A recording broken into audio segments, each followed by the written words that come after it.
तोर दुआरी माँ के दाई तो हिला मनाओ। गाय तोर महिमा माय तोर महिमा कैसे बखानाओ। गाय तोर महिमा माय तोर महिमा कैसे बखानाओ। तोर दुआरी माँ के दाई तो हिला मनाओ। गाय तोर महिमा माय तोर महिमा कैसे बखानाओ। गाय तोर महिमा माय तोर महिमा कैसे बखानाओ।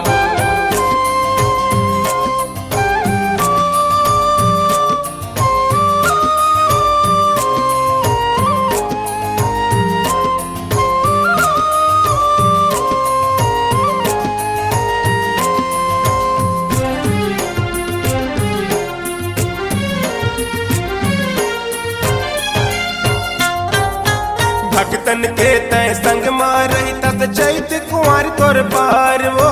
चैत कुंवर तोर पार वो दाई चैत कुंवर तोर पार वो। तोरे आशीष लपा के दाई चमकत है संसार वो। चमकत है संसार वो दाई चमकत है संसार वो। कीर्तक पीरा तोर सिवा में कीर्तक पीरा तोर सिवा में कोने ला सुनाओ। गाय तोर महिमा माय तोर महिमा कैसे बखानाओ। गाय तोर महिमा माय तोर महिमा कैसे बखानाओ।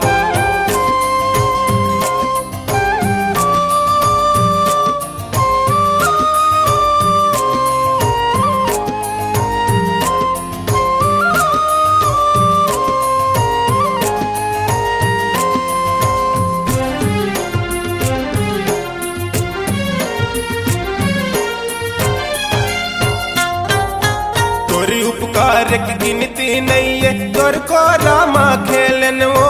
तोर को रामा खेलन दाई तोर को रामा खेलन वो। अलग अलग तोर रूप के दर्शन मन मंदिर माँ देखन वो। मन मंदिर माँ देखन दाई मन मंदिर माँ देखन वो। तोर चरणन के दास बनके तोर चरणन के दास बनके सिलसिला नवाओ। गाय तोर महिमा माय तोर महिमा कैसे बखानाओ। गाय तोर महिमा माय तोर महिमा कैसे बखानाओ।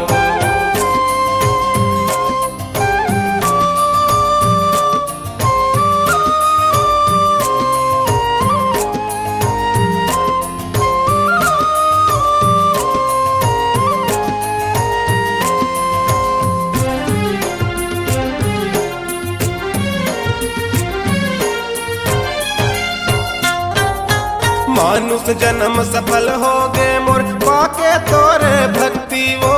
पाके तोरे भक्ति वो दाई पाके तोरे भक्ति वो। भक्ति ला तोर करते रहते दे दे मोला शक्ति वो। दे दे मोला शक्ति वो दाई दे दे मोला शक्ति वो। जेती देखो मैं हर दाई जेती देखो मैं हर दाई तो हिला मैं पावाओ। गाय तोर महिमा माय तोर महिमा कैसे बखानाओ। गाय तोर महिमा माय तोर महिमा कैसे बखानाओ। तोर दुआरी माँ के दाई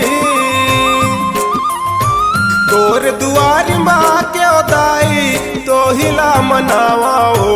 गाय तोर महिमा माय तोर महिमा कैसे बखानाओ। गाय तोर महिमा माय तोर महिमा कैसे बखानाओ। गाय तोर महिमा माय तोर महिमा कैसे बखानाओ। गाय तोर महिमा माय तोर महिमा कैसे बखानाओ। गाय तोर महिमा माय तोर महिमा कैसे बखानाओ। गाय तोर महिमा माय तोर महिमा कैसे बखानाओ। गाय तोर महिमा माय तोर महिमा